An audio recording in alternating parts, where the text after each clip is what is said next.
Cheers, all you bayou beasts. Bound your mound in the Stinky Dragon and drink up our latest leaf juice, Marshy Mellow. It's a mixture of swamp spice tea bags, boiling bog water, Jinx craft juice, hexed honey, and topped with thinly sliced pears of poison. One mouthful of this Moorish mixer will clear any bog in your throat. Previously, our adventurers tossed themselves towards turbid terrain and combed the cold depths for Can-Do Cody. Next, they were vexed by a volley of arrows and voted to vacate the premises to parse out a plan. Whilst crouching closely beneath a cozy canvas cover, they cautiously crept closer to the careening watchtower column and climbed inside. Now they travel to the top of the turret and its group of guards, but a new tentacular torment teases our team. Cobble a cup and let's continue this Kokoto's Chronicle.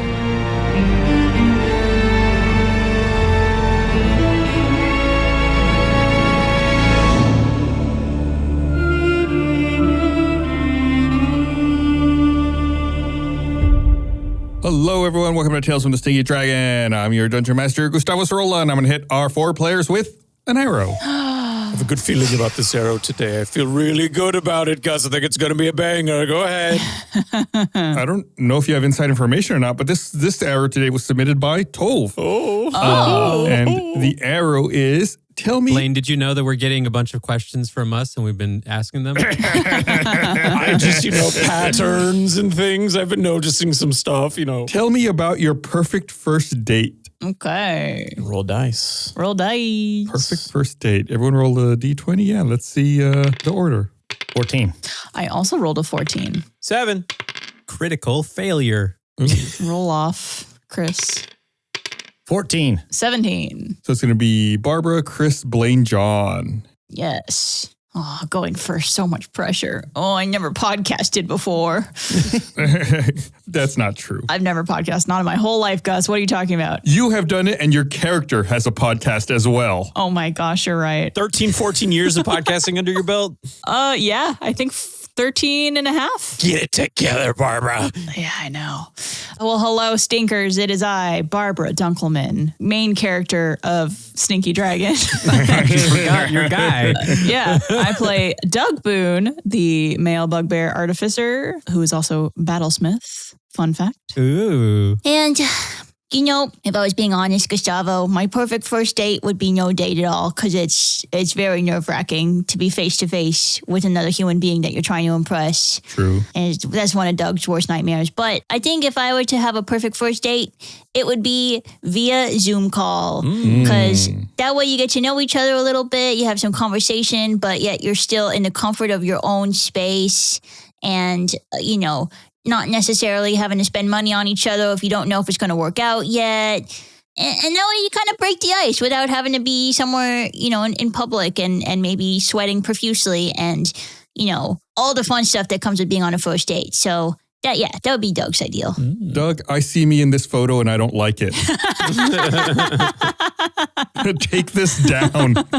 Yeah, all right, that's good, I guess. But I know the question is strictly about first dates. But, of course, if things go well, you might have to move beyond that. But I think it's a good starting point. So I appreciate that insight, Doug. Yeah, the other joke I was going to make is favorite first date is April 15th, because it's not too hot, not too cold. All you need is a light jacket. Is that Mean Girls? No, that's Miss Congeniality, isn't it? Yeah. Okay, all right. All right, that's pretty good. Shot here in Austin. Is there like a calendar of all of those like dates from movies that everyone always... Like October 3rd from Mean Girls. Yeah. He asked me what date it was. The Back to the Future Day and all that stuff? Probably. Yeah. There should be. Let's just make it. Movie calendar. Yeah. I'd subscribe to that on Google. Yeah. You kind of blew my mind. That should absolutely exist. There's so many dates that we reference.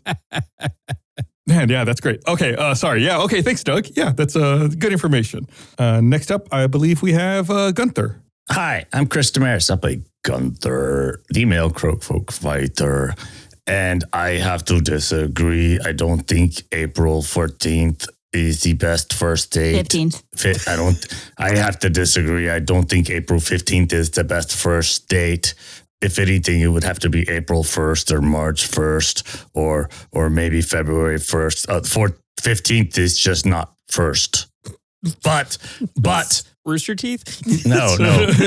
Literally first. Yeah. Oh. I think also Gunther has tax problems and continually needs to file for extensions, so he's not a fan of April 15th in general. That's Sounds like someone I know.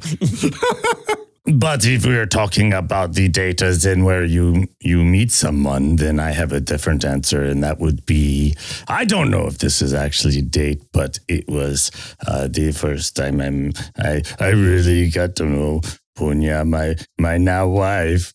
It is but when we were tadpoles. And so I had just little nubby legs, and she was very, very brave, and well, I was afraid to leave the water. And we were swimming around with all of us tadpoles. And then I had, and then a mean bully, he threw one of my favorite pebbles out of the water. And then I was just looking at it. And that's when Punya came up and she said, "Hey, I'll go get your pebble." And I was like, "But you don't have legs, not full ones." She says, "We have to at some point take the leap out of the water." And then she got out and she got my pebble. And then you know what? The very next day, I got out and I got her a pebble. Wow. You came out? Wow. Congrats. Do you guys know people who like met each other in grade school, started dating in grade school, middle school, and then they just stayed together? I think that's Gunther and Punya. Very beautiful. Yeah. Also, correction, because I know people will correct me on this. It's April 25th is the perfect date. Not too hot, not too cold. All you need is a light jacket. Sandra Bullock was so upset just then. It's 10 days off. Yeah. I also got my first blister. From trying to use your new legs? Yes. So that was your first date with Punya. To summarize, your perfect first date is getting picked on by a bully, having your date undo or remedy the situation, and then you giving the date a gift the next day. Well, yes, it is much sweeter when I say it. No, it's just a summary. I'm thinking high level here. We're just trying to make sure that we all understand the points here. It was the perfect date in my head right now. I think it was the only first date you had too, because nobody else. True. That's the only time I can have a first date. Yeah. Last date, because I think you asked her to marry you the next day. No. He got down on one stubby little knee. When you know, you know. Yeah, all right. Thanks, Gunther. When you're a kid, you don't know. I just got to be clear about that. I just don't want people to put that pressure on themselves and to think that that's like a thing. Wink, right, John? Wink. If you're a tadpole or a frog, maybe. But if you're a human, probably not. Well, I did not know I was going to marry her then. I just thought... I was just impressed that she got my pebble. Yeah, you're not human. Don't worry, Gunther. It's fine. It's different. All right. Thanks, Gunther. Next up, who's next? Tolv, I believe, is next. Yeah, yoo-hoo, it's me, Tolv, played by Blaine Gibson. He's stepped out for the moment. I will say his name. Yeah, so, well, first of all, great question. Good question, submitter. That's a very good question, very creative, very fun. It's already ripe with comedy. So I would say first date. Wow. I think I would want to go out for a night of dancing at the discotheque, listening to ABBA, and having all the fun there. And then maybe like a nice walk around the ocean, looking longingly into the sea. And then just, bearing it all, feelings. Why not in the ocean? I mean, we could do that. We could go for a swim, yeah. Or, just, bearing our souls, bearing our endoskeletons, showing off that we are all robots. And then, if they run away, so be it. But if they stick around and they're into that sort of thing, that's, great. So, yeah, never been on a date. Never been kissed. I love that movie. Yeah, it's another good movie. But kind of a weird premise because it's high school teacher dating high school girls, but she's not really high school. Anyway. Maybe it's not a good movie. I take that back, actually, now that I know the premise. I don't. I still like it. Is it really about a high school? It's in the end, yes. Nuanced. That's who kisses her. Oh. She's undercover. She's of age. It's a 21 Jump Street with Drew Barrymore. It's Drew Barrymore. Okay. Oh, yeah. Oh, yeah. Yeah. Huh. Lots to unpack on that one. Well, anyways. I like how the energy just fell off a cliff for Blaine there. Sorry. All right. It's funny. I don't think this is the time or place for it, Tolv, but one of these days I want to circle back and find out the effects of brine and like the sea air and salt water on your skeleton and how that all works. Because I never thought about it until you talked about it you set this scenario right now. Yeah. Magic, metals, I don't know. It's like Atlantean technology. Yeah. Mm. We could just yada that away, Yeah. No, I mean, yeah, that's how what's all that technology underwater in the comic books? Yeah. If you've ever seen the movie, the quick tangent. If you've ever seen the movie Thank You for Smoking. No, not allowed to do movie quick tangent. Yeah, they have to be long tangents. There's a scene, we do have a separate podcast for that. There's a scene where someone's pitching a movie and they in space and they want to have the character smoking on a space station, and one of the characters asks, well, isn't it an all oxygen environment? Wouldn't it explode? And the executive's like, oh yeah, just say we invented the whatever thing that makes it not a problem. Just like total MacGuffin, just like totally write it off. It's like that. All right. Not to extend your tangent, but I have to say, I recently rewatched the original Planet of the Apes, and Charlton Heston is in space and literally lights up a cigar while he's up there. Hell yeah. In the first 5 minutes of the movie. It's great. All right. Thank you, Tolv. Next up, we've got Natty. Hello, I am John Reisinger, and I play Natty Wonder, who is a drow warlock drag queen mother. And, well, I was going to ask, when you asked this question, I was going to ask, do you want the short version or the long version? But considering who just went before me, I'll give you guys the short version so we can just get to our adventuring. You look so offended.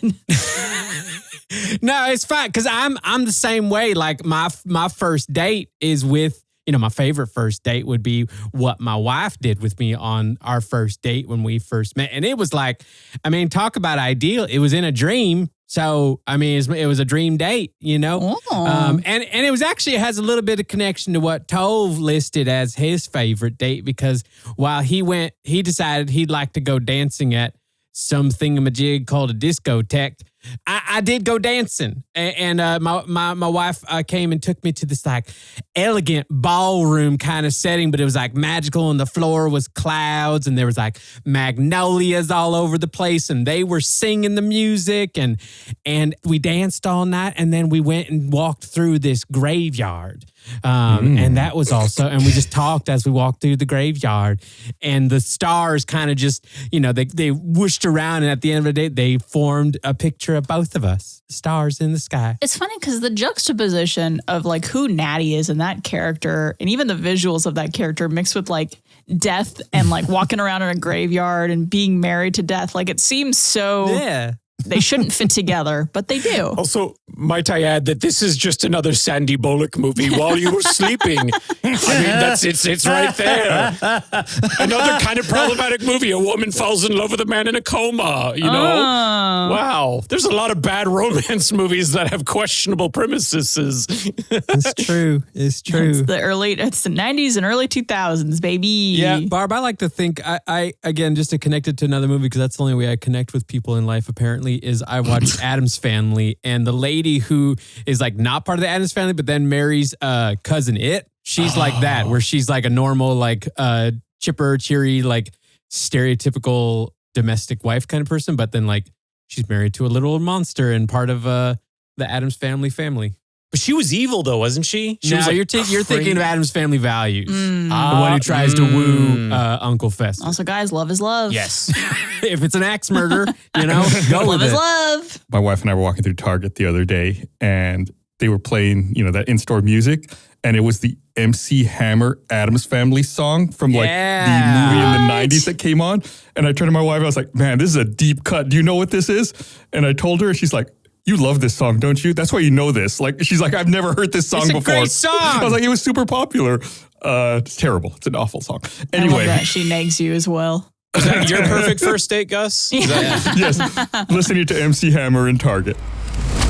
You all hop out, and Natty jumps out from the ring. Doug reforms into a solid mass and tosses a stinky stone. Gunther, I feel like, does like a combat roll out from the hatch, ready to attack, and Tolv jumps out very menacingly. No skin, just pure Thaumatek rage. Cool. It seems like you have caught the guards by surprise, and all four of you make me a perception check. 7. 13. 4. 17. Tolv and Natty, you notice some unusual snowflakes starting to fall. They're not pure white snow like all the others. There's like little small black specks falling as well, intermingled with the white snow. And as you look closer, you realize it's a swarm of skyders. Flying spiders are descending down on the top of the watchtower, covering all of you and the floor. Can I tell, based on the guards' reactions, if the skyders are a defense measure, or are they also taken aback by the skyders? Make a... Is this like a three-way battle? Yeah, it's like the end of the good, the bad, and the ugly. Man, we're just nonstop movies today. I'm sorry, I think it's me. God, that's a great movie, though. God, so good. Make a... Let's call it a perception check. Perception. No, not perception. That's more of an insight check. Make an insight check. Vibe check on skyders. Yeah. I didn't like that roll anyways. He rolled an 8 on his perception. Yeah, thank you, Barbara. Oh, that's a 22. Yeah, insight. That's right. Yes, That yeah. makes way more sense. Yeah, oh, yeah. And just a reminder, we still have vibe check hats at the store, right? Store.stinkydragonpod.com. We do. They're corduroy. Vibe check. Yeah. Oh. Get your own vibe check hat. They're very comfy. Great hats. Okay, you notice the skyders and you kind of turn instinctively, Tove, to look and see what the reactions of the guards are. And they look, how can I phrase it? They look disturbed and upset about the skyders arriving. I see. Okay. Are we in initiative order, or? I'll give you all a chance here to let me know or figure out what you want to do, and then depending on circumstances, we can jump into initiative or figure that out. I think I would react with a firebolt, personally. I have a non-combative solution, but if you want to go, Doug, do your worst. What are you going to aim that firebolt at, Doug? Probably up at where the skyders are coming in, Yeah. because I think Doug's first reaction to seeing any sort of spider-like creatures would to be burn it. Doug, once again, I see myself in this photo.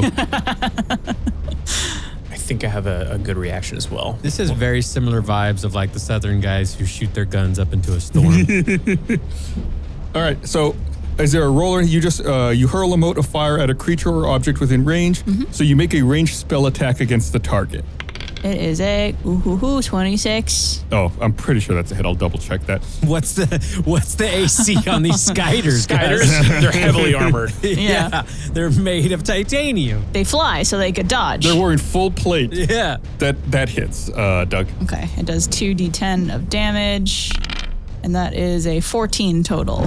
That's got to kill one at least, right? Well, it's a swarm, so in D&D, like when you deal, it's not, since there's a whole bunch of them, you're not targeting like that's individual little creatures. I used to turn into swarms. Yeah, well, yeah, Mud knows that. Doug, you see the skyders, and then almost without thinking, you'd probably hurl that mote of fire skyward at them, and it does a significant amount of damage. You see, let's say, like half of the swarm vaporize and then fall to the ground around you and then off the side of the tower as well. Oh God, I think one's in my hair. Oh God, get it out. You know when you burn hair and it smells terrible? I imagine that's what's going on right now, Yeah. too. We're just like, oh.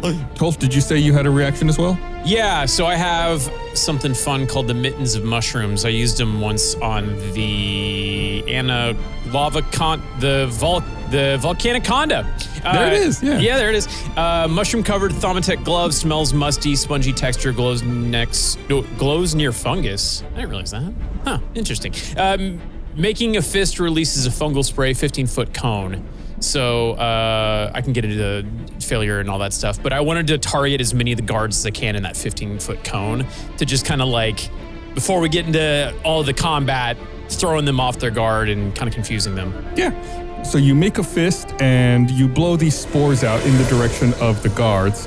So they need to make a DC 13 Constitution save. Let me double check what their Constitution is.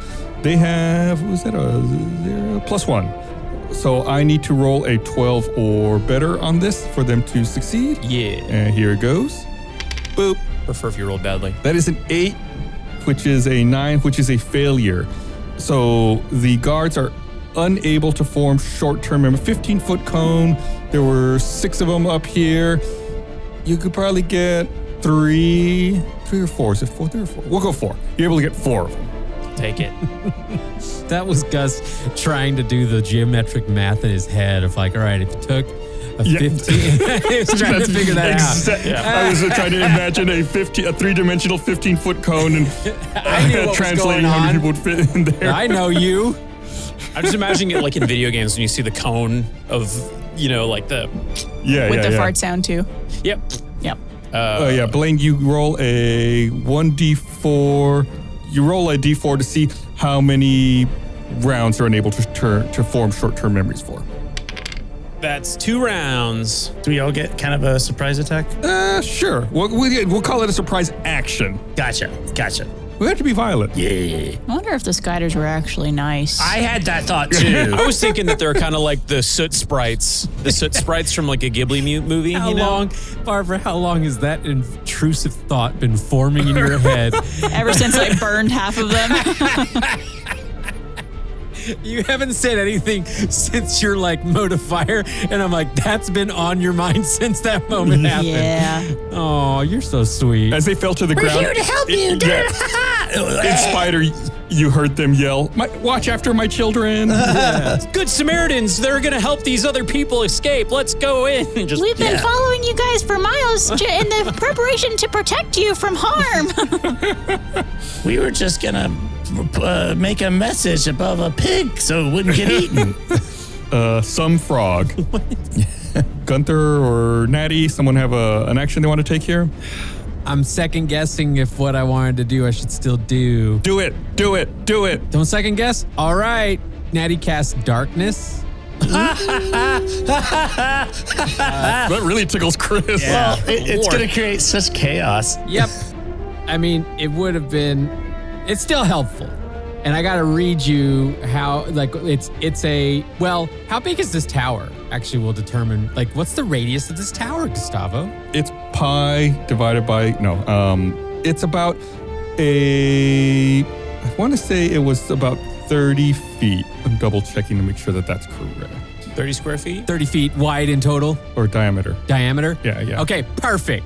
Because darkness is a 15-foot sphere, and so I'll put it in the middle, which I assume is where we are, Yes. and that'll cover us and all these Skyders that are now angry will go after the guards. Spiders. See if you can get some of those short-term memory guards too, because that would really confuse them.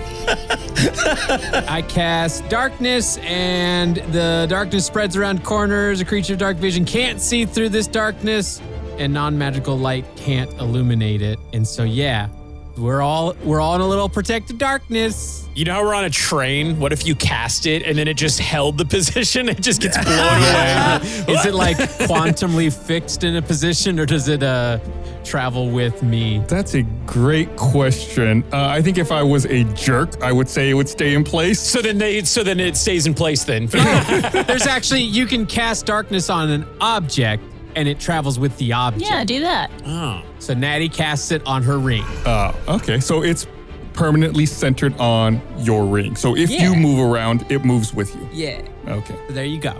And then while in the darkness, Natty turns into one of the guards. Nice. Oh, nice. And then begins saying, I believe in a thing called love. I was going to say that darkness is her old friend. There's another one. So many darkness references. Yeah. Okay, who turned the lights out?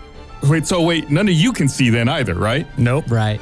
Okay. What if we have dark vision? Nope. No, dark vision does not work through darkness. It's like impenetrable. It specifically says Ironic. creatures with dark vision can't see through this darkness, and non-magical light cannot illuminate it. Yeah, it's a fun spell. So I guess it's my little action now. Yeah, if you want, no pressure. Yeah, I'll take one. I'll go to one of the guards that's not been short-term memory lost and attempt to attack them. You think you're going to try that? Why don't you roll me a d4 and see if you go in the right direction? Well, 1 is the right direction, 2, 3, and 4 are not. Okay. Well, I feel like I would know where I don't have short-term memory loss, so I feel like I would know. Yeah, but it's dark. Yeah, I feel like you wouldn't, though. Okay. Isn't it dark though? Yeah, right. It's because of the darkness, Barbara. Yeah. All right. So I rolled a 3. What was the right answer? 1. As soon as Gus, you told him to roll a d4, and then I heard Chris rear up for his rebuttal, I knew in me is like, Gus ain't gonna pick up anything Chris says. There ain't nothing you can say right now, Chris. And then sure enough, you came back with just I think he wouldn't be able to say that. You got to sweet talk him, Chris. You got to be like, Gus, I love your glasses today. You look really handsome. Wow. and then you go into your argument. No way in hell that was gonna work. That darkness joke was really good, Gus. That was a really good. There you go, that boy. Well, I'm not going to be super mean. I'm not going to say you fall off the edge of the tower or anything, but you walk, and I'll tell you what, I'm going to roll a die as well, because you said specifically you were going to try to target one of the ones that did not have memory loss. I'm going to roll a die and see if maybe you hit one that does have memory loss. Like, it's a target-rich environment. Yeah. Oh crap! I just read something in the spell thing that I think has to be followed by the rules. Let's hear it. It's not 15 feet in diameter, it's 15-foot radius, so it fills the entire tower. Even better. There is no safe place, or there is no illuminated place. All right, so I'm going to roll a die, and maybe you hit a guard who just does have memory loss, right? I'm going to roll a d4. 1 through 3, you hit a guard, and then 4 is just you miss entirely. You hit nothing. 2, yeah. So you wander around. Your intention is to hit a guard suffering or not suffering from memory loss, right? So instead, you hit a guard with memory loss. Okay. Well, they'll be just even more confused. I guess I'm not really strong. So I'm going to just attack. Okay. And since you're in darkness, this attack will be at disadvantage. Okay. 22, 18. Nice. Yeah, that's a hit. Yes. And that's 10 piercing damage. Stab. And you know what? Just to make this even more confusing, possibly for this guard, Okay. I'm going to do try a menacing attack so that they are scared of me. Okay. So I'm going to roll superiority dice. That's a D8. Boom. That's a 6 added to the damage for a total 16 damage, and they have to make a wisdom saving throw of 16. Wisdom saving throw DC 16. Their wisdom is +4, so they need a 12 or better. Okay. They're pretty wise. Yeah. They only got the best guards here. Doesn't matter. Roll a 7. And I say, I'm here to get you, boo, boo, boo. Just A little bit of Gunther channeling Barney there, but okay. Gus just goes, okay, this guy has advantage. I'm going to roll again. He's somehow more brave now after he said that. And what does that do? He's just afraid of you? So they're frightened until the end of my next turn. So frightened, you have disadvantage on ability checks and attack rolls while the source of fear is within line of sight. Wah, wah, wah, wah. It's kind of like the Price is Right song. That was 100% the Price is Right. They can't willingly move closer to the source of fear. Okay. So that still works, even if they don't have disadvantage. So you're doing that thing that my sister used to do where she'd lick her hand and then approach me with it, and then I would just be like, Yeah, in my That's so gross. in my mind, I'm like, there's only one way for them to go, and it's like they were on the ledge, right? Shooting arrows. They were all around. I think what I'd said was because That's right. Doug had tried to come up when they weren't all looking, but I said that they were all facing in different directions. Okay. there's no railing on these things? This would be almost like what do they call it? I believe they call it like a rampart. I'm gonna have to Google that. Is that the correct term? Where it's It's like a rampart where there's like it's walls, but there's little like subsections that are like lower or holes where they can shoot yeah. through. Got it. I only know about that word from isn't that in the national anthem? Yes, it is, Barbara. USA! God bless USA! Come on, guys! Why isn't anybody chanting with me? Ramparts red. This is fantasy world. Exactly, America. All right. 51 states. Is there anything else, Gunther, or is that it? I could do another attack, but I don't know if that's one action, but it's whatever. Yeah, I mean, we said we kept it broad as an Okay. action. So yeah, if you're taking an attack action, absolutely. All right. Well, then, if there is another one within reach that I could stab? You think so? You don't know, it's dark. All right, I'll take a stab at it. All right. Ow. Roll a d4. 1 and 2, you find someone. 3 and 4, you don't. Let's see. Are we included in that someone? 3. 3 and 4, you don't. Oh well. Roll a d4. If you roll a 1, you hit one of your teammates. Oh man. God. 2. Okay. Yeah, you turn to attack one of the other guards and begin slashing viciously, but you're just attacking nothing. You're just attacking the air. They're so sneaky. They dodge so well.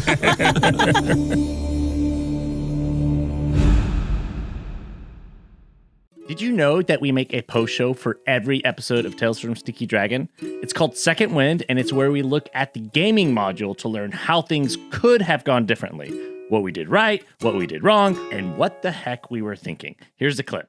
Here's how you make a good adventure. Don't just make a dungeon where it's like, oh, here's a trap or here's a monster. Well, why does this room exist? What would be the practical use of this space? Why is it here? There is a metallic, shiny, singing bowl sitting on the table in the middle of the room. It is enchanted to offer a guided sleep meditation to anyone that walks through the door. That's a perfect example. This isn't even meant to be a trap. This is a meditation room, a spiritual room for the people who live in this space that we're traveling through, and it becomes a trap. It's us clashing with something that's already existing, and it makes that world seem so much more flushed out.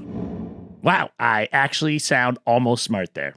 Second Wind is the perfect companion piece for Tales from a Sticky Dragon, and you can find every episode on our Patreon at stickydragonpod.com. We need your support to keep making this show, so please go to stickydragonpod.com to join our party and get access to Second Wind and a ton of other exclusive shows and perks. Thank you. Thanks for watching this episode of Tales from the Stinky Dragon. Hey, speaking of Tales from the Stinky Dragon, did you know there are many, many ways you can directly support the show? One of those ways is by checking out our online store at store.stinkydragonpod.com and picking up some awesome merchandise. We have products featuring not only every campaign, but every player's character as well. Everything from hats to shirts, to hoodies, to stickers, to mugs. All things sticky can be found at store.stinkydragonpod.com. Plus, as an added bonus, if you make a purchase at store.stinkydragonpod.com, you might get a personalized thank you audio message from one of our cast or crew. Talk about value. So open up a new window right now, head over to store.stinkydragonpod.com and tell them Gus sent you. I rolled like a 35 on my persuasion, so you have to. Go. What do you wait? Go.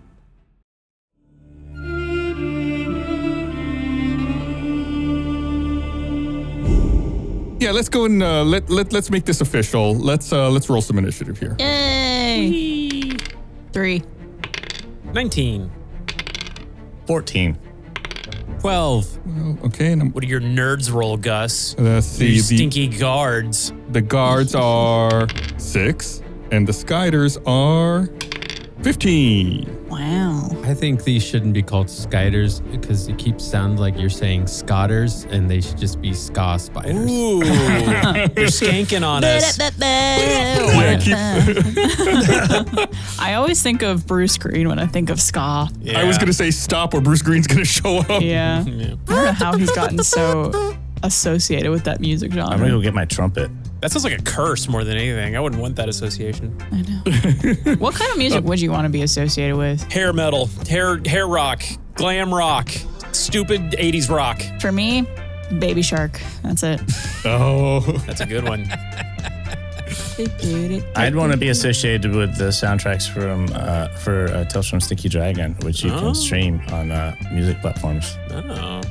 Wow. The John? enthusiasm for that was off the charts. Well, I was saying it matter-of-factly. I was saying it matter-of-fact, like, John, Well, what? Sounds like maybe a topic we could really dive into on Second Wind, which is available for all levels of patrons at stinkydragonpod.com. I want to know what show tunes John is going to reference that he wants to be associated with. Is it Cats? Oh my Jesus God. Christ Superstar. Oh, Gus, we all know that you're the Blade Club soundtrack thing. Oh, yeah. Blood Rave? Yeah. That's the one. Yeah. Great scene, man. What an opener to a movie. I gotta watch that. It's Man, it's so good. What were we doing? Oh, D&D. That's right. Yeah. Sorry. Who had short-term memory loss? It was the guards? Where are we? So we're leading off with Tolv, then the Skyders, then Gunther. Yo. Okay. I would like to, as far as like memory with who I had in front of me, am I gonna have to roll on like where I last saw them kind of thing? It depends on what actions you say you're going to do. If it's someone like right in front of you, then it's just a straight attack with disadvantage. If you want to move and attack, then it's like, oh, I'm going to make you make a roll to see if you can picture it correctly in your head. I see. You know, I never rage because I'm always like, I gotta save my rages, but I have 4 of them, and I think it's okay. I'm going to use a rage. Use I'm going them. to rage. Are you sure? Gus, why you make a question? I rage. Gus, why? Gus used question. It was super successful. We have the skull of insecurity with us somewhere. Oh no! I brought him with me. Gus is that for Blaine. No, it's the ska of insecurity. Oh, God. I'm going to rage. Okay. And then I'm going to use the Gavel of Galestrom against the nearest guard from memory. Okay, and you use the Mitten of Mushrooms, so the nearest guard in front of you would be one suffering from short-term memory loss. Yeah. He arguably got the most of it. He got a mouthful of it. Just right there in it. Yeah. Okay. Yeah, just make your attack roll with disadvantage. Okay. That's a 19 and a 12. A 12, right? Was because you rolled with disadvantage? Yes, I skank on over to him and then I hit him with my gavel. Jeez. All right. You take a swing and unfortunately you miss. Okay. And then I have a second attack. Hold on, I'm going to make sure. You gain advantage on strength checks and saving throws. That's not a strength check. Just making sure. I'm just reading through. I don't rage often enough, so I need to make sure I'm catching everything here. You're a barbarian. Yeah, Just I don't know. say that. I've been dealing with my Don't say anger. that. I've been managing my anger. All right, I take another attack. Sure. With the gavel. Oh, it's a 14 and a 21. 14. Unfortunately, it is a miss again. It's just this darkness is just messing with your aim toll. I'm sorry. It's all right. It happens. Okay, that's good for me. Okay. Tolv is unable to connect, so it is the Skyder's turn. Skider. And just for fun, no reason at all, I'm rolling this die. Y'all don't need to ask me what it's for. So nobody can see, right? It's darkness. No one has any way to see at all. Right. Yeah, I mean, I could probably do something on my turn, but Okay. naturally can't see, no. I'm going to make a request to Micah that I get some sort of homebrewed Thaumatech infrared vision, like Predator mode, you know? That's Terminator, but, it's cool. Same thing.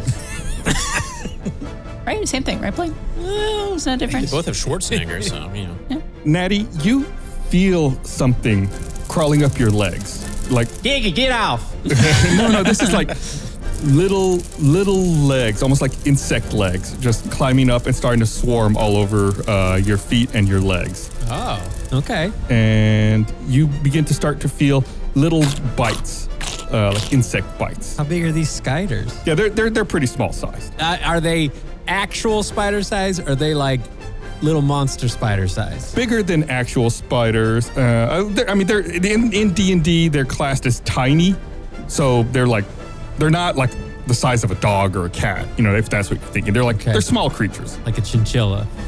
smaller, like Smaller? they're big spiders, maybe not quite tarantula sized. Okay. I was just curious because they were like regular ones. They ain't gonna bite through Natty's clothes. What's a worse sensation? Something crawling up your leg or something like creeping down your leg? Up. Yeah? Yeah. Yeah. Well, but the alternative is that you just, Oh, like pooped yourself? Yeah, I don't know. Yeah, but at least you know what you have. At least you know what's going on. If it's going down, it's going away from you. If it's coming up, it's where's it going to go next? Yeah, they try to begin biting at you, but they don't seem to really. Maybe it's like what you said, Natty. They're unable to bite through your clothing, and they're unable to really attach with their fangs. However, you begin to start to feel a little bit restrained, like maybe there's some kind of webbing starting to entangle your legs. Uh-oh. Why don't you roll me a dexterity saving throw? Okay. Natty, did you pad? Is that why they're not able to? Of course, Natty pad. What was that? Dex saving throw, a roll to 5. What is my modifier? Doesn't matter probably. +3, 8. Yeah, you feel like the web is getting tighter and tighter, and it's starting to restrict your movement. Meta-wise, you are under the effect of the restrained condition. Hey, John, can Giggy see in the darkness? Do they have total whatever sight? No? Okay. I think the only thing that would allow you to see in this kind of magical darkness would be like a blind sight. Yeah. There's some like imps and stuff that have those. That's why I was asking. Doesn't have it listed on his. I looked actually. Yeah. Or predator infrared vision, Micah. you know. All right, so you are restrained Terminator. by something that seems to be starting to form around your legs. Natty. All right, next up is Gunther. Then after Gunther is Natty. I guess let's just take a stab in the dark. Yeah. Since you've moved and you kind of know where one guard is at this point, it's just disadvantage because of the darkness. Okay. Take a stab. 13 and 24. I would hate to see Gunther go after a pinata. I feel like there'd be a lot of casualties. Unfortunately, maybe you're starting to get in your own head about the darkness, Gunther. Your attack fails to connect. Oh, shoot. Well, I guess I'll do another one. It's all that ska music. I know. It's hurt your hearing. His trumpets are too loud. Scrub it up. My second attack is a 22 and a 17. That successfully connects. You do feel something on the other end of your rapier this time. Yeah? Yeah. Roll some damage. Now I'm nervous. The way you phrase that. Yeah, I was like, Somehow got me, That's a 9. Doug, and Natty just skewered through all three of us. But you know what? I'm going to do my puncture once per turn. When you hit a creature with an attack roll, you can re-roll one of the attack's damage dice, and you must use the new one. So I'm going to, instead of, okay. So I'm gonna re-roll that damage. You didn't like the 9? Oh man, it got worse. It's an 8. Oh. Yeah, I can't believe you didn't like the 9. Well, no, it was 2 plus 7 out of a D8. So it was like out of a D8. Oh, so now it's 1 plus 7? Now it's 1 plus Gotcha. 7. Yeah. Okay, and you stab out in the darkness with your rapier and connect, and you feel something on the other end of your rapier, and as you stab, you feel an increased weight on the end of your rapier, like something has gone limp on the end. Whoa. Ah, what a sublime feeling. I'm sorry, I'm trying to incorporate ska bands. It's sorry, I'm done. Okay. No doubt I have killed them. That great ska band, no doubt. Well, they're early they were ska. Yeah, I guess so. They've gone rancid, I believe. Okay, is that it for you, Gunther? Yeah, that's gonna be it. And quick side note in case it comes up, and anybody listening, for any of the rules lawyers out there, I know we play hardcore D&D by the rules. Darkness makes people blinded. That's the effect that it has on creatures. That's why things like dark vision don't necessarily work. It's like a magical darkness that's That makes sense. Yeah. all consuming. Okay, that's it for Gunther. Up next, we've got Natty. Then after Natty, the guards, and then Doug. Coming in last. Okay. When Natty raised her hand like a little planeteer and called upon the power of darkness in her ring to turn into one of the guards, she was looking at one of the guards. So that's the guy she's going to have in mind. Gus, you pick whoever that is, and we'll roll whatever needs to happen for whatever I do. Roll a d6 for me. Like a normal dice. 6. Okay. I just picked a guard based on your roll. Cool. All right. Natty's going to cast Armor of Agathis, which should help with everything I want to happen. I'm going to get to the spell. It was Agathis all along. What? Hey. I think about her every time I cast this. In this context, it's Skagathis. Stop. I'm gonna leave. A protective magical force surrounds you, manifesting as a spectral frost that covers you and your gear. You gain 5 temporary hit points, and if a creature hits you with a melee attack while you have these hit points, the creature takes 5 cold damage. Ooh. I imagine things trying to bite me might have a hard time with that. Yeah. It'd have no effects on you. There it is. That's a ska band. Well, it's a punk band that does some ska. Yeah, okay. Actually, yeah, Chris hasn't really said a full-on ska band yet. Yeah, I have. Sublime. Okay, Sublime. He's looking at his Google list. Sublime. I see him. I mean, I know all these bands. I'm picking the ones I know. Yeah, No doubt. there it is. You said that one I already already. did. I know. I just wanted to say it again. So the Armor of Agathis would be my action, Okay. Goose. So with my action, I guess that leaves me with movement, but I am restrained. How do you stop being restrained? For this metagame wise, you don't know this for a fact, but you can probably take an educated guess that there's a web that's restraining you. You can try to destroy the web through whatever methods you want to try to use. Good news, I birthed a destroyer. So Natty's going to call upon Giggy to try and eat the web. Ooh. like cotton candy. Gross. With little crunchy bits. Yeah, those are surprises. Yeah. Do you have to roll to see if Giggy listens? I guess I do. Well, darn, I rolled a 7. So, can we get what does it sound like when you ask Giggy to do it? Giggy, eat mama's shoes. Giggy, eat mama's shoes. Yeah, you can't see it. You don't know what he actually does, but Giggy never shows up. We hear biting somewhere in the darkness. Yeah, you hear chomping in the distance in the darkness, but you're not quite sure exactly what's going on. Okay. I'm going to let you decide what's going on, Gus. Yeah. Maybe he's trying to listen, but he went to the wrong place. Who knows? He's most likely eating someone's shoes. Okay. Is mine, aren't they? Good thing I do not wear shoes. It's true. Gunther is barefoot. He's just eating your feet. Ah, my toe! He's eating one of your toes. You're going to become the 6-toed. No, wait. Never mind. 4-toed. Yeah. I had a teacher in college that didn't wear shoes. And yeah, Ew. he walked around Austin streets with no shoes on. That's vile. Yeah, and then he showed up to one day and he had flip-flops on and a bandage because he stepped on glass. I was going to say, it's not only gross, it's dangerous. Yeah. That is a literal nightmare I have every now and then. That I'm out and about in public and I'm like, oh crap, I don't have shoes on. Like, how did I get here? I have to walk on the street now, or I have to walk on rocks, and I don't have my shoes. It felt so performative, and I just remember the disgusting feet. I mean, it was just rancid feet, not the ska band. Stop. All right, is that it for you, Natty? Yes. Okay. Next up, we got the guards, and then Doug, and then back to the top with Tolf. So curious to see what these guards are going to do. It's the guards' turn, and like you guys, they're also in the darkness, which creates a problem for me, huh? One of them, Gunther knows is dead.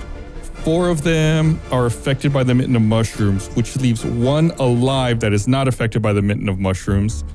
I guess it'll try to make I'm just going to roll an attack here. It's with disadvantage, obviously, because it's in the darkness. That's not going to hit anyone. That's a 7.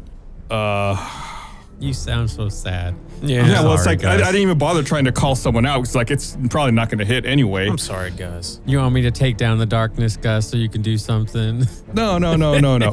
I know what it's going to do. You all hear an arrow whiz past in the darkness. Doesn't sound like it hits anyone. It flies off into the distance. You hear the shuffling of feet as if someone's moving around in the darkness slowly, like sliding their feet on the ground.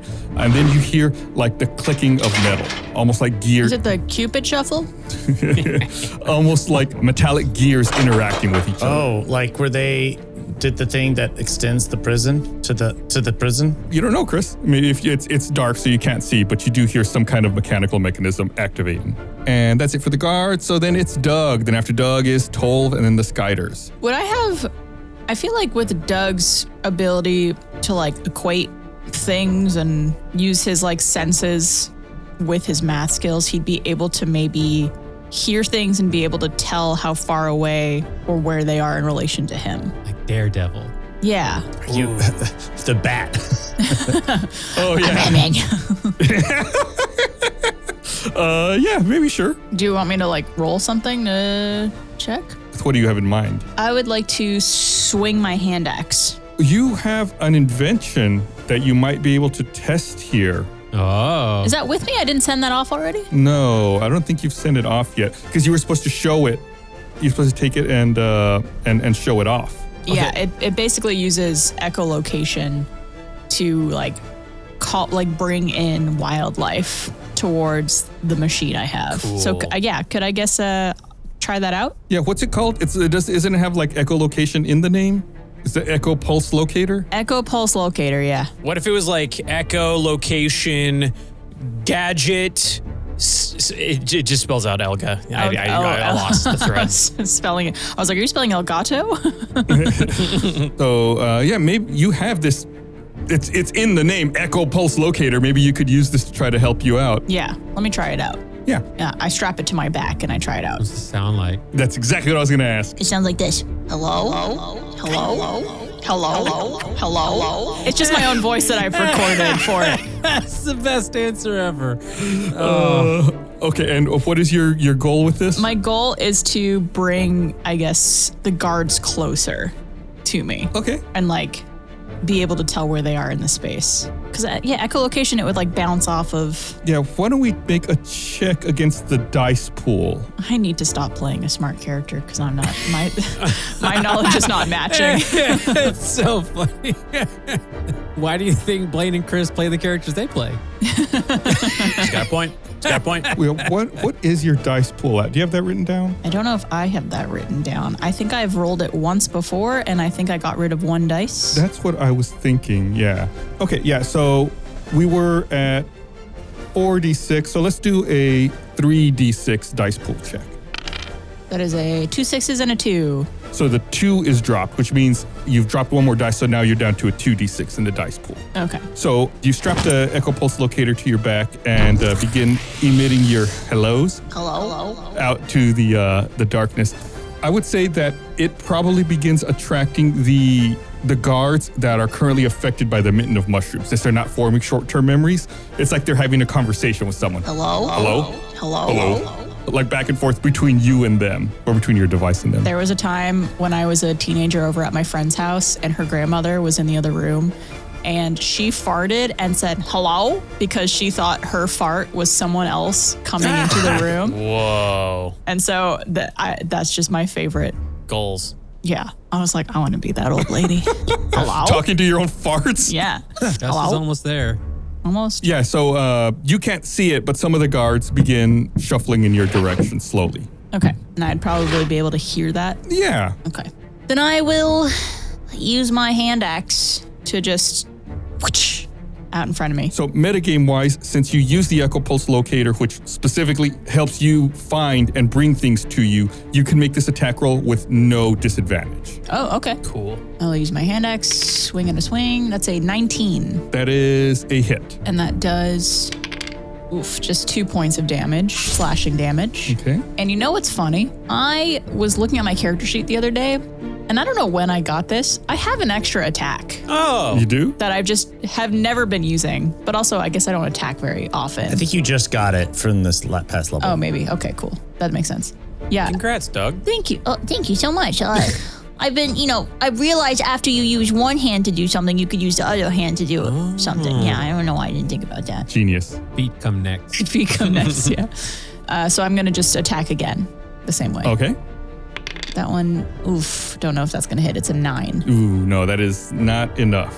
You get overly excited. You rarely get to do this. Maybe your excitement gets the best of you. Yeah, I try using my left hand, and that I just, when you try to throw a ball with your left hand, if you're not left-handed, and it like just goes like wonky. Yeah. That's what happened. Oh, okay, yeah. Well, you still managed to get one. Anything else, Doug? Nope, but my little Gambot is. Ooh. Oh wait, is he still out in the field? He's on mission. Oh yeah, he's wearing Bjorn skin. Could he have been making his way to us? Sure. Okay. He's not here yet, probably, but he's bouncing along. Yeah, he'll be here because you all had to climb and everything. He'll be here probably after combat. We'll say it takes a little while. He hears my echolocation too. Hello. Just like to imagine he's standing in front of the oncoming train, just waiting to board. No, just shivering.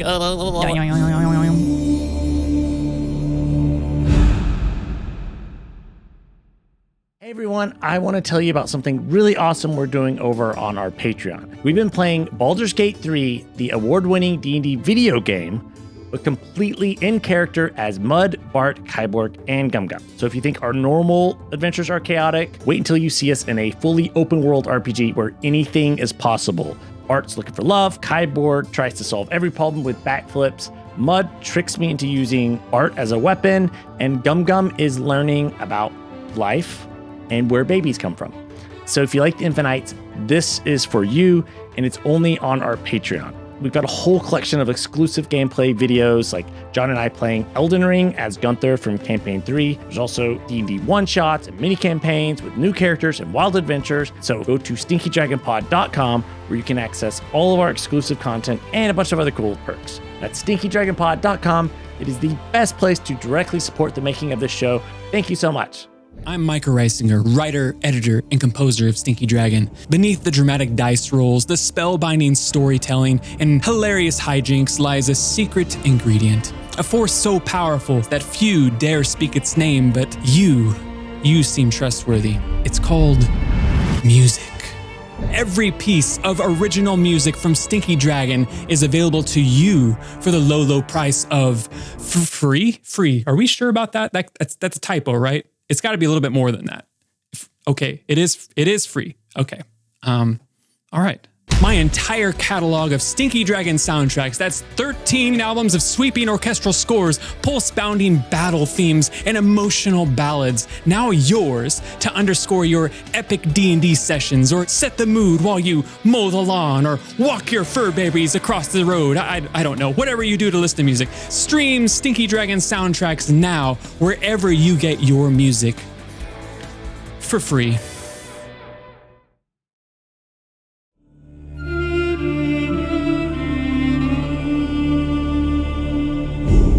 Okay, we're back up to the top of the order. So it's Tolv, and then the Skyders, and then Gunther. Yeah, I'm just going to take another hit at the guy that I was attacking previously that I missed all of my attacks on. All right, yeah. Roll that beautiful bean footage. Okay, I have this thing called the Storm Aura thing. Oh, yeah. Where I can inflict people with lightning damage. Mm-hmm. I'm not asking for a handout here. I understand that even if it's lightning, I probably am not going to see it, but I feel like it would at least help with sound in my own echolocations. It's not as good as Doug's hello machine, but I want to activate that as my bonus attack first. So, yes, Storm Aura, I'm going to read what it says here. Okay. It says, you gain a 10-foot aura effect when you start your rage and as a bonus action on each of your turns. And when activated, one creature of your choice in your aura takes lightning damage, Dex DC 14, half damage on success based on your level. So I feel like we should have probably done it previously and now, but yeah, we can do it now. Maybe you want to I think previously my bonus action was towards raging though, so I think it's okay that I didn't activate. Says it happens when you rage. Well, farts. Yeah, when you start your rage and as a bonus action. So it is a bonus action on subsequent turns, but I think you get a freebie when you rage as well. Okay, we're learning. Yes. Yeah. So you want to try to activate this and just what's your goal with this again here? Sorry, I was reading. I'm embracing the darkness. I'm going to open all of my audio perceptors and really listen in for who goes when I strike them with lightning. So just kind of listening ahead of me, who the person I was originally trying to attack, and kind of echolocate them that way. Yeah. You could probably also, since it's Storm Aura, you could also ask the Sea Drinker for guidance, for help in achieving your goals. Okay, yeah, I'll do that. Is this do I need to say this out loud, or is it in my mind? You either way, but why don't you say it to us so that we hear it? Okay, yeah. Well, actually, I mean, this is for Njorda, so if you guys can just stop listening, audience members as well. I'm gonna take my headphones off. Yeah, this is just a private conversation. Yeah, I appreciate it. Yeah, okay, great. Hey Njorda, I can say that, your name, because it's just you and me just talking. No one else is listening. Nobody else, just you and me. How you doing? Good, that's good. Good to hear. Well, yes, this is Tolv, by the way. Yeah, miss you. Hope you're doing well. We're still looking for the Fire Eater. Is that who you're looking for? Hold on, let me look at my notes. Let me make sure. Yeah, it's the Fire Eater. Yeah, we're still got our eyes out for the Fire Eater. And we're on top of a tower. It's actually on a choo-choo train. It's very confusing and it's very dark. So, what was I talking about? Sorry, I just got distracted. There's so many Skyders in the air and they smell so bad because Doug burned them all. But, oh yeah, anyways, I can't see my enemies, so if you can help guide me to them, I'm going to try to kill them so we can release Bunlap. He's Gunther's friend. You remember Gunther? He's the little frog man. He got his arms like this. Yeah, so if you can help with that, that'd be great. Yeah, that's about it. Anyways, hope you're doing great. Cool. Let's catch up sometime. Okay. Peace, love, and kisses from Tolv. Bye-bye. My headphones are pretty loud. I heard all of that. I know. I was having to hold them far away and then had to look somewhere else so I wasn't thinking about it. Yeah. I heard pieces. So That's like when you're sitting down for a dinner and you're starving, but then someone goes, we're going to pray before the meal. And then they just give the longest prayer possible. And you're just I just want to eat. I just want to eat. Yeah. They think for everybody. Oh my God, I just want to roll. It's always the same key phrases too. Yeah. Dear Lord, thank you, Lord. Yes, Jesus. Thank you, Jesus. I just want to roll. Could be for both the dinner and dinner. this. It's so perfect. Okay, yeah, you commune with your deity, Tolv, and your storm aura reaches out, and I'm going to say because of your communication that whoever has to make the dexterity check does so with disadvantage. Cool. It's also, I'm not trying to milk things here, I'm no Chris Demarais, okay? But it says 10-foot aura effect. So it could be multiple, if you're feeling generous. But guys, you look great today. What have you been doing with your hair? It also says when activated, one creature of your choice. Yeah. No, I read that and then I was, anyways. If they were holding hands. Yeah, were they holding hands? I mean, it's the dark, So just never mind. Let's keep going. All right. So that is a DC 14 dexterity saving throw. Their dexterity save is +7, but they have disadvantage on this. Okay. Rolling right now, and that is a 5 and a 12. So they take the 5 +7, which is a 12. So yeah, that is a failure. So one of the creatures in the darkness takes the storm aura damage. Okay, and then this is based on my level, 3rd, okay, because next is 10th, and not near that yet. So 1d6. Yeah. I will roll that 1d6 now. 3. Okay, I'm just picking one here that would have hit. Yeah, you hear someone yelp in pain in the darkness. Fish out of water! And then I attack them with my gavel. Okay, yeah. Again, because of the sound that draws your attention and because of your deity intervention, you do not have disadvantage on this attack. This would be a normal, just straight attack on it. Cool. Tolv, make your attack, I guess. Okay. Rolled an 18 + 6, 24. That is a hit.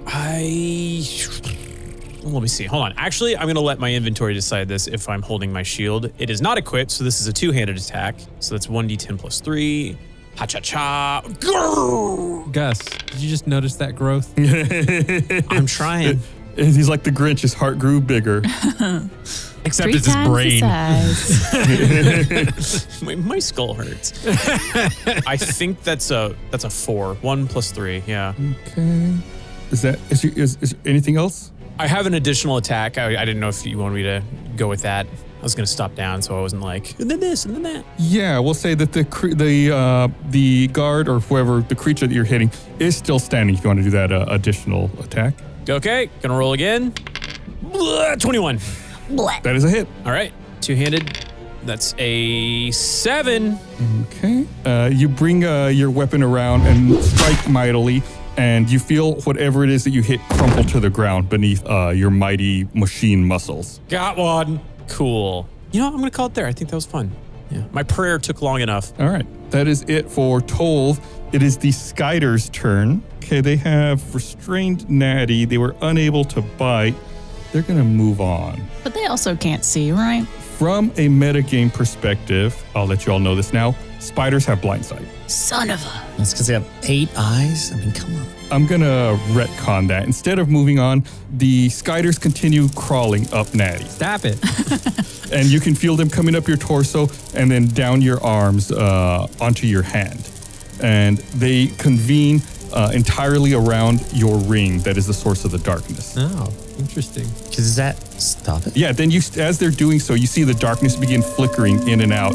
And then as they totally swarm over your hand and the ring, the darkness falls off and you can once again see. You'd think they'd want to keep it on because they're the only ones who could see through this. Or maybe they're attracted to it. Oh. What did they do? There's nothing, I don't really care, but there's nothing I could have done to counter what they were doing. I'll tell you what. Just to be fair, why don't you make me, let's call it another dexterity saving throw. What about a concentration? We say dexterity because you're like trying to like fling them off, but you have disadvantage on it. Okay. Because of the restraint. So that ring on your finger, would you say is it gold? Like, so you have like a gold finger? Is that a ska band? It's a ska band. It's a ska band, yeah. Well, listen, there's like 3 listeners who are super excited right now. They mentioned Goldfinger. You said dexterity saving throw. I rolled, my low one was 15, 18. 18. What was your high one? That's really good. My high one was, I rolled a 21. Yeah, wow. Okay. The spiders begin climbing up your torso and then down your arm, and around your hand, and you feel like they're trying to maybe swarm around your ring. But you do that thing, where like a bug touches you, like, especially because it's in the dark, and you shake your hand with such violence that it stops the skyders from totally covering your ring. But as they were getting on it, you can see that it was starting to make the darkness flicker in and out, and that light was beginning to penetrate again. So it's like almost like a strobe light effect for a few seconds. So now everybody has To the beat of the ska. Isn't there a game where it like you turn the lights on and then off and then Lights on. Yeah. I love that game. So those little moments of the light peering through, everyone just like stare at each other just for a half second. Yeah. I look at the body that I just took out and it's Bunlap. Oh, no. Turns out he didn't need our help at all. He was escaping all on his own. Well, Natty ruined my fun, so... Oh, no. I didn't mean to do it twice in a row. Now I feel bad. Well, no, they'll just attack you again. That's Because you have an inspiration die from us, remember? It does. Oh, yeah, but that was his role, though, or that was Natty's role, so I can't. It's not lucky. No, attack me again. But thank you for the reminder. Yeah, they'll try to bite Natty again, but that's no fun. I'm so sad. So is Gus. I know. Yeah, they'll just attack again. Micah saying he wouldn't be as generous as you, Gus. Yeah, I'm too nice to you guys. Still softy. They hit 21 this time. Oh, they're mad because I'm mad. They're big mad. Yeah, big mad. They begin biting at you, maybe on your hands because it's not as covered by the clothing. I have gloves, just to be clear. Oh, that's right. You do have gloves. But that's fine. They've bitten through the armor. That's the roll, and the armor is my gloves. And you could feel like a burning sensation from where they're starting to bite you on the hands. And you take 10 points of poison damage. Okay. And you also are under the poisoned effect. Look at the bright side. Maybe they're radioactive. You get some fun new. That's new powers. true. Yeah, it could be a perk. Spider-Man. Spider-Man. He feels it in his bones. Scotter, man. Micah wants us to do a concentration check. Yeah, I was going to bring that up. What's the concentration check? So the way the concentration check works is basically it's a constitution saving throw. So you roll a d20 and add your constitution modifier. Okay, rolling. This is just for John, right? Or for Natty? Yeah. Okay. The darkest. Yeah, they're biting me. I am using a concentration spell, which is darkness. I rolled a 6. Is that with your constitution modifier? That is. You try to hold your concentration for the darkness spell, but it begins flickering as the pain and the poison courses through your blood, and the darkness drops. Okay. Hi, everybody. You just can't maintain that concentration. Yeah. What do we see when the darkness fades? Who is like fighting a wall? Who is like, whose pants are down? It's like Blinken from Robin Hood Men in Tights. Yeah. What are we seeing Gunther's here? just kissing a guard. We're like, whoa. They met while when he was on the inside. I think Gunther would probably be at the edge of the rampart facing the wrong way. Tolv would be standing over one of the enemies that he just vanquished. Doug has a contraption strapped to his back that's just going, Hello? and 2 of the guards are down. 3 of them are seemingly in a daze, and 1 of them seems to be activating the plank to extend it to the prison. Oh. What's Giggy up to? Oh, yeah. Who's he chewing? Giggy is chewing the face of one of the guards that's laying down on the ground. That's Mama's little angel. Mouth to mouth. He's trying to save him. Doing such a good job. He's teething. That is it for the Skyders, which means it is now Gunther's turn and then Natty. Do I have any idea, looking at the faces of these guards, which one's afraid of me? Yeah, you do not, but I'm going to tell you right now that the one that was afraid of you is dead. That's right. Yeah, it's the one that you had stabbed again and that fell. That was the weight on your rapier. Gotcha. The one that's cranking the machine, I'm going to go after that one. Okay. And you can see it's like a big circular gear, like a crank. And he's like pulling it. And as he's activating the crank, this long like piece of wood is extending up from the tower that you all just climbed up in. Wouldn't we want to be letting him do that so that he could make the bridge come out? Well, we can do it once they're gone, but I don't want them going and getting help before. Getting new people. Okay. Yeah. Fair enough. Yeah, you can absolutely attack that one, Gunther. Okay. Yeah, I'll go after that one. He's got both his hands on. Is it a 2-hand crank thing? Yes. Make me a perception check, Gunther. Okay. 5. It's really weird. You do a double take. That guard's twin is out here too. What?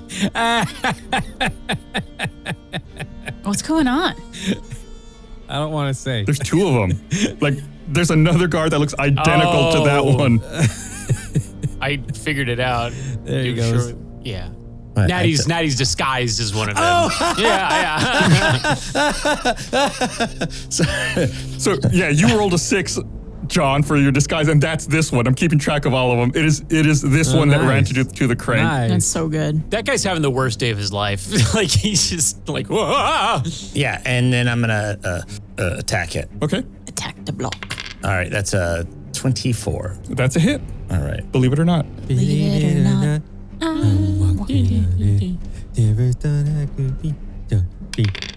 That's my favorite superhero. I'm re-rolling my dice. I'm using my puncture thing. Okay, you didn't like the roll? Too low? I rolled a 1, so now it's a 6. So 6 plus 7, 13 damage. Stabby. Okay, it's piercer, by the way. Did I say it wrong? Oh, You said puncture. I said, do not spin the wheel unless it's a wheel of death. So you do 13 points of damage? Wheel Okay, of yeah. death. You stab that guard, and he winces in pain, but he still keeps his hands on the crank. He's committed. All right, I will stab again. It's Stabigail. At first, you don't succeed. Stab again. Gus, I rolled a 1. I didn't say it last time because you rolled so well, but because this guard has 2 hands on the crank, I had assumed you would have advantage on this because he's not defending himself. Thank you, Gus. Thank you. I was hoping it was one of those things because you know how rapiers are like really flexible that he would stab into the armor and it would just go back and then just stab Gunther in the head. That's funny. It's like a cartoon. Yeah. Oh yeah. Okay. Thank you, Gus. I rolled a nat 20, so Beautiful. that's going to be a lot more. 0 to hero. All right. So that would be a 2, and then we said the one that does max damage, right? Yeah. So that's 17. Yes, but then I also have an ability where I get an extra damage die. It is called Enhanced Critical. When I score a critical hit that deals piercing damage to a creature, you can roll 1 additional damage die when determining the extra damage it takes. So Enhanced critical. Okay. So it's currently 17 because of the critical, and then you're going to do enhanced critical, so you roll another d8 on top of that. plus 7. So 24? that math checks out, Gus. We'll wait to hear back from NASA on that one, but for now we'll use the preliminary number of 24. Yeah, you stab the guard with your rapier, and he still keeps cranking, and then you take a step back and then hop forward, almost like a fencer, and take a second stab with your rapier, and he slumps over the mechanism, unmoving. Gunther crosses his arms and says, I'm the mighty, mighty boss stone of this place. Okay, What? as in a Scott. It was really bad. Mighty, mighty boss stones. Yeah, the jokes are even better when you have to explain them. I know, aren't they? And that's my turn. Okay. Well, does the crank stop? What happens when he dies? What happens to the crank? Does it like return or does it just stop? It stops and it's like stuck in place, almost like it's a gear mechanism with like a tooth that holds it in place that you have to release if you want to retract it. It's probably OSHA compliant, so that way it doesn't, slam back in and potentially hurt someone. As it should be. But OSHA is a deity in this land. The deity of workplace environments. Take an inspiration die, John. That's really funny. Hell yeah. Yeah, that was a good joke. The great OSHA. That's it for Gunther, which means it's Natty, and then after Natty is the remaining guards, and then Doug. Okay. Now he's going to try this again. Sweetie pie, love of my life, beautiful Yeah. little cherubian angel. Yeah, what's going on? Yeah, what's up? How can I help, Daddy? Gigi, I need you to come get mommy out of these webs. All right, Rick, roll and see if Gigi's listening, or if he's too obsessed with the face that he's currently Eating. munching on. Yeah. What is he from Florida? 16. Remember bath salts? Yeah, that works. Yeah, something about the way you say it catches Gigi's attention this time, and his head whips around, looks at you, and he comes running. Maybe now he can see more clearly, so he knows that he's not actually doing what you had said. And you had called it cotton candy before, right? He runs over to what he believes is cotton candy. Yeah, dirty cotton candy. It's his favorite. Ooh, have him make an attack roll to see if he's able to like attack the dice, unless there's like another way you want him to do it. No. Like I'm trying to feel like I know you said he's going to eat it, but like His attack is literally called rend. okay. So Let's just go with that. Rend, melee attack +5. It's 23. Mommy's That's a little hit. angel. Roll a little bit of damage to see if he's able to rip it all off. D4 +3. 5 total. Okay. Yeah, I feel like he would gather it all up into one big ball and then just shove it all into his mouth in one big bite. Then he's going to be chewing on that for a while. Yeah, then it's like his mouth is like glued shut for a little bit. Great. Natty, since we're playing D&D and you've called out that the Skyders are swarms, how many swarms are we dealing with here? It's one swarm that fell down, but after Doug's firebolt from earlier, it appears that it's only about half of the swarm that had initially appeared is still around. Welcome. Okay, so that's like meta-wise the swarm lost that much HP. Yeah. But visually we're looking at a swarm getting smaller and we're still fighting Yeah. the same one swarm. Correct. So I ask all that so that if Natty wants to shoot the swarm, there is one swarm to shoot. Correct. Perfect. Natty wants to do that. What are you going to shoot him with, Natty? Love. And Eldritch Blast! See, they're immune to love. It says it on their character sheet right here on their stat block. Eldritch Blast is right there, +7. That's 26, my friend. That hits. Believe it or not. I'm walking on air. Never thought I could be. Good song. It's very good. I'm going to listen to it after this. Same. 8 +4 +4 for Agonizing Blast, +3 for thunder damage from her Warlock Genie's Wrath. Or so 8, 4, 4, 3. So that's 19. 19? Yeah. You see them still kind of like swarming on you on your hands, and you do that thing where you point your right hand at your left hand, Eldritch Blast them off of your hand, and Yeah. they all begin sizzling and explode and fall to the ground. Ouchie, ouchie. Unfortunately, it also hurts your hand a little bit. Oh no! Ouch. So you take 9 points of that damage from the Eldritch Blast going through and hitting your own hand. Ow. Don't shoot yourself. It's just that thing where it's like when you got like a bug on you and you begin swatting at it or moving all like wildly, not realizing that you're going to hurt yourself in the process too. Yeah. But yeah, that's it. The swarm is done for. Yay! Yay. Biters. The sound of a swarm of brass instruments quiet.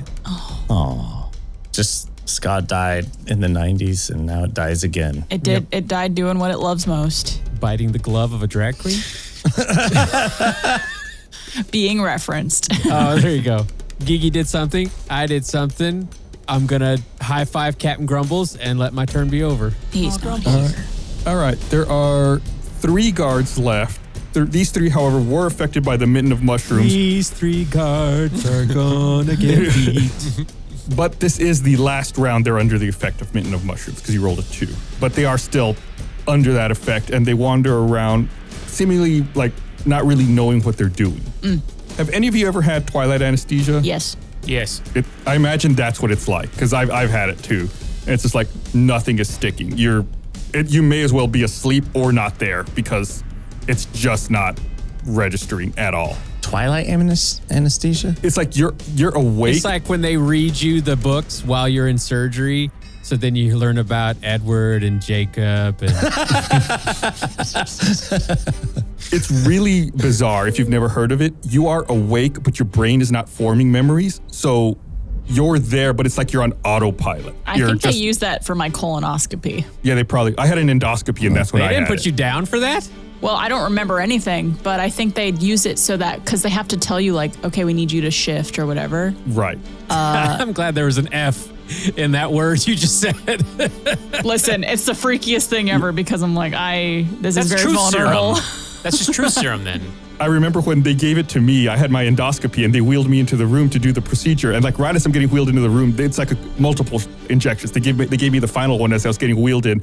And my last memory was, oh, my doctor's here. That's weird. What a random coincidence. What are you doing here?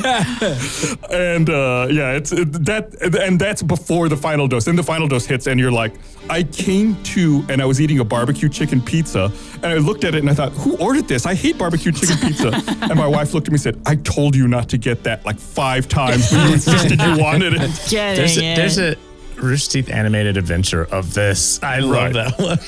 So yeah, that's what it is. It's just you are not there. But anyway, I can't imagine how belligerent a Gus recovering from anesthesia would be like. I can't. Just so argumentative. Yeah. I was a jerk based on the stories I've heard, and I hope I never have to do that again because I do not want to subject my wife or anybody else to that. Oh, you're gonna. I feel so sorry.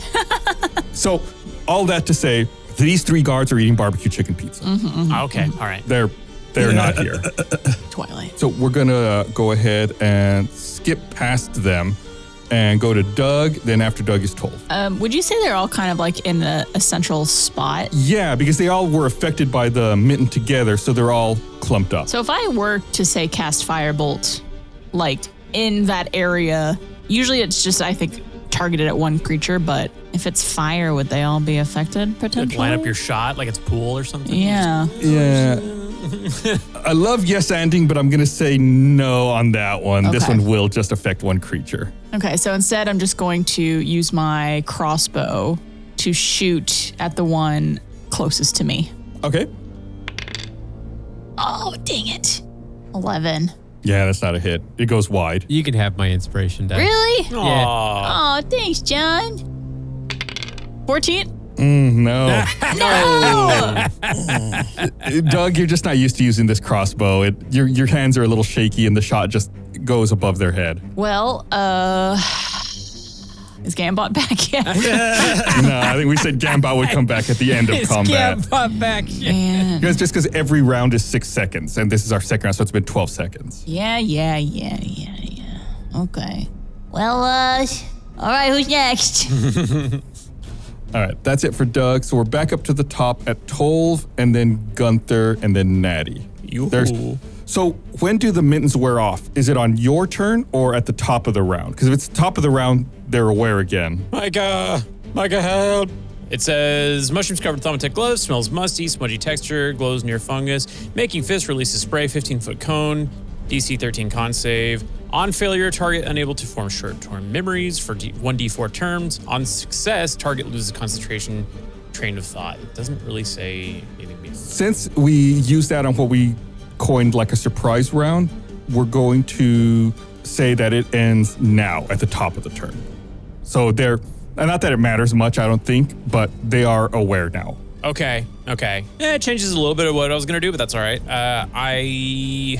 What the heck? I'm going to see if this flies. Instead of using my storm aura, I'm just going to see if I can grapple one of these guys and throw them off of the side of the, train thing. The rampart? What do we call the rampart? Yeah. I'm just going to see if I can toss one into the water. Or shove. Something to that effect. That's just going to get him out of there. Yeah, because would a shove be like a bonus? Yeah, if you're going to shove them or try to grapple them, we'll just make opposed strength checks to see if you're able to overcome them and get them off the side. Okie dokie. So make me a strength check. That's a 15. 15. Their strength is +3. Oh, we are matched. A worthy adversary. So they need just like you, they need a 12 or better. So if they match or beat your roll, they don't move. Then they throw me off the rampart. No. They just hold fast. And the rampart's red glare. Your Canadian is showing. Is that not the lyric? And they rolled a 16, which is a 19. Wait, hold on. Raging. You gain advantage on strength checks. Oh. Because I'm raging. Oh, okay. Roll that again. Yeah. 22. Yeah, 22. So I rolled a 19, so your 22 is able to overcome it. Yeah, you rush in, and the guard puts his shoulder down and meets your charge, and you think for a second he's not going to move, but then with a last little bit of effort, you activate your Thaumatic overdrive, and his legs begin sliding along the floor, and you push him. Did you want to push him over the edge or to the edge? Over into the water. Yeah. His legs slide, or his feet slide across the top of the tower and eventually over the air, and his weight drags him down and he falls to the icy lake below. You see him fall. It's like a Temple of Doom. He falls into the water, and the crocodiles come up and begin biting at him, dragging him to the bottom. Icy water where crocodiles really thrive. It's like Magical those crocodiles. the one that got our friend Can-do Cody. Halfling Can-do Cody. Yeah. I guess Halfling is his race, not his name, but you know. Meta-wise, these are cryodiles. Oh, Skyders and Cryodiles. Where are we, folks? D&D land, where anything could exist. These are just Pokemon. Yeah. Anything else, Tolv? Yeah, so then I'm going to take that Gavel of Galestrom strike. So I still have my attacks, so I'm going to focus those on another person. Okay. If I had the movement. Yeah. Okay. It's only, we said 30 feet across, so even at worst case scenario, you'd be able to do it. Okay. So yeah, I'm going to do that. That is a 23. That hits. Okay, that's a 7. Okay, 7 points of damage. Okay, yeah, you bring your Gavel of Galestrom down on this guard, who winces into the pain, but he is, of course, still standing. This is the first damage he's taken. Ooh, okay. And then I'm going to hit him again because he got a second attack. Okay. Same old. That's a nat 20. Ooh, critical hit. Roll that damage. I rolled a 4 and a 5, but I know that we crit one of those maxes out. I don't know which one you want. Normally I do the first. So 10 plus 4 is 14 plus 3, 17 points of damage. Yeah. He is still standing, but he looks pretty shaky on his feet. Cool. That's it. That's for me. Cool. All right, that's it for Tolv. Up next is Gunther, then Natty, then any guards who will be left if they are still left. I'll hustle to the one that's nearly standing on its feet or barely standing on its feet. Okay, the one Tolv just hit. Yeah, and I'll just attack it. A nat 20. Damn, that's 3 criticals in this combat. Wow. I'm just as surprised as you are. Look at us go. All right. So wait. So I'll roll my damage now. Yeah. So it's 8 plus 7 is 15 plus 7 is 22 points of damage. Plus. So 24 points of damage. Okay, so Gunther runs over, seeing his opportunity, strikes the guard that Tolv had just hit with his gavel, and this guard falls to the ground, unmoving. No doubt. I'm just going to keep using that one. What's the next one nearby? Yeah, the next, you'd be able to get to it. This tower is only 30 feet diameter anyway, so that's within your movement. How many are left total? There's only 1 guard left. Can I attempt? I want to try and talk to him. Freeze, or you shall die. You do as you say, then we can be friends. Or at least you will live and we will be, acquaintances. What a poet. Yeah, he raises his hand and says, Okay, I yield. We can be friends. This guy's already outsmarted Gunther. No, it's not Gum Gum. We require entrance into the prison. What will we face? You'll face additional guards and possibly the warden. Oh, God. Boss fight. Are there passwords? Are there secrets? Tell me, and know this. If you lie, then you die. That's pretty good. That's pretty fire. Bars. it rhymes. Should be a ska song. What did you ask? Are there secrets? Was that your question? Are there secrets? Are there passwords? Are there Oh, are there There are no passwords. secrets? Are there secrets? The bathroom at the far end of the building is the best bathroom. Most people don't know that. It's stocked with the finest toilet paper. No one uses it, so it's usually pretty empty. The guards will always seek to lock down and then question. And the warden. Tell us of the warden. She rules the prison with an iron fist. Nothing gets by her. Except us. Nice. Right now. Yeah. It's just Doug just sliding across the frame behind Gunther to say that little line. Are they okay? What are they wearing exactly? Can we, in theory, disguise ourselves with their uniforms, the ones that are around? Yeah, these guards that you encountered up here, they're pretty tall humans. They're wearing white fur-lined leather armor. Cover your ears. What's your name? I'm Bosco. It's one of my favorite drag queens. Dante? Bosco. Mighty Bosco. Cover your ears, Bosco. Please. Okay, he covers his ears and turns away. You think we could go in under the disguise and then bring Bosco, but someone be like, I don't know, like secretly ready to stab you or something, so he takes us the right way? I don't know. What do you think? Could alert the others to our presence, though. I feel like, does anybody have any spells they can cast to like make sure that he cooperates? It might be easier if it's just us going in, because, maybe they'll cooperate, maybe they won't, and just yell out that, we're capturing them or trying to break in. Good point. Can you read minds? Yes. How far? Let's find out. Might not be able to because I don't know if we've taken a long rest of it. I don't think you've used it recently, have you? I might still have it. Everyone make me a perception check. Okay. Something's happening. 5. 14. 24. 13.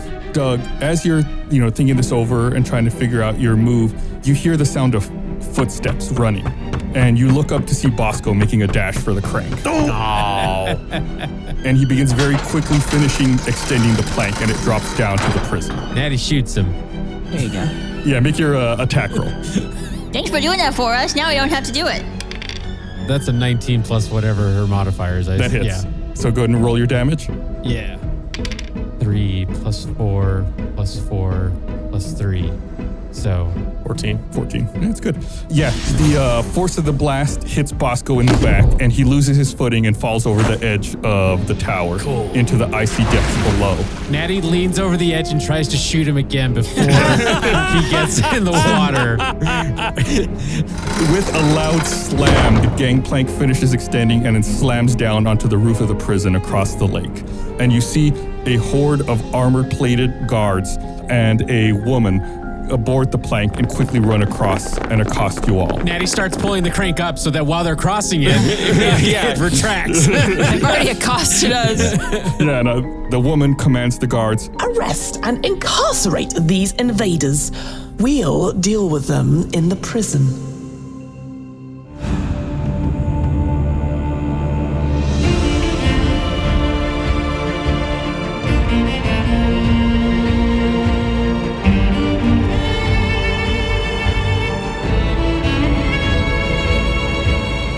Guys, we're in. Natty high fives Doug. Wait, but you still look like one of the guards. Yeah. find out how that all plays out Yeah, you're going to jail. in the next episode of Tales from the Stinky Dragon. It's like The Departed. Yeah. Thanks for listening, everybody. We'll see you all next time. You might think this month is February, but it's actually Stinkuary. That's right, all month long we'll be celebrating Stinky Dragon in what's known as Stinkuary. And yes, it's an official holiday. It's official. We'll be having a weekly stream showing off our Patreon exclusive content, announcing what's coming this year, and bookending the month with a 2-part Tavern Tale adventure. So tune into our YouTube channel for our big kickoff stream on February 2nd, then every Friday to see us record our Patreon content live. And finally, to wrap it all up, we'll be having a big finale stream on Saturday, February 28th, and you're not going to want to miss it. We'll have more details on our social pages at Stinky Dragon Pod and on Patreon, so check those out closer to then for all of the information. And get ready to get stinky. No showers are allowed. A whole month, no showers. New episodes of Tales from the Stinky Dragon premiere every other Wednesday wherever you stream podcasts and on the Stinky Dragon YouTube channel. You want to listen to the show 48 hours early and ad-free? Well, you can support us by becoming a patron at stinkydragonpod.com or join as a member at beacon.tv. Both give you early ad-free access and a members-only Discord for their respective platforms. Looking for even more stinky content and community perks? Well, our Patreon offers exclusive bonus shows, behind-the-scenes content, access to the Stinky Dragon Discord, members-only live streams, stinky community events, and a shout-out on the show. Just like our friends Ryanair L'Oreal, Blood Nasir, Liam Coyne, and M with the smiley face turned upside down. Oh, I didn't know you could do that. These patrons directly support the show, get ad-free episodes, access to our Patreon-only Discord server, bonus content like Second Wind and Behind the Screen, and other stinky perks. Once again, that's stinkydragonpod.com. We're incredibly grateful for your support, which makes this show possible. Viewers like you.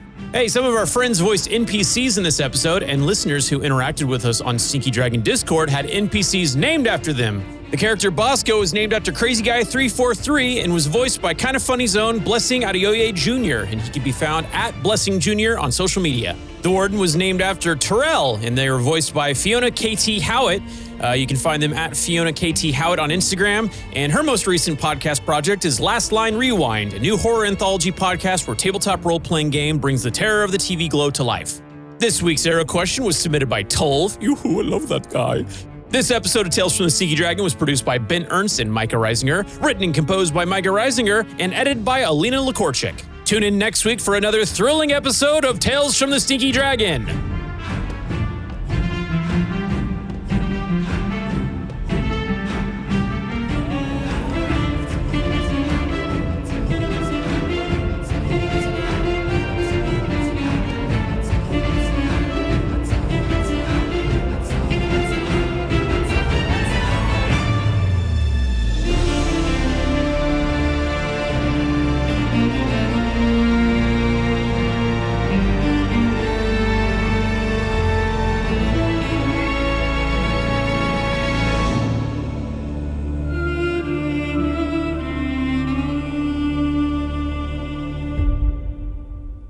Question. Yes. What the hell is the origin of that Marco Polo game that we all know what you're talking about? What is that? Who started it? I don't know Marco what the Polo. game is because you even have you're like what does fish out of water have to do with Marco Polo? I don't know, just everything's nautical based. It's Tolv, he's a sailor. So sometimes it's a bit of a stretch, but it's better than Chris's ska references. I'll tell you that much. Am I right? Come on. Okay, Chris, don't get upset. It's fine. Look what shirt I'm wearing right now. What shirt is that? I had a costume change in our bathroom break. I'm now wearing an Operation Ivy shirt. Cool. And now you're also filled with pee because you should have used the bathroom during that time.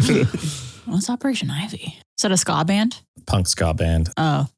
I was making a joke and it's actually real. Never mind.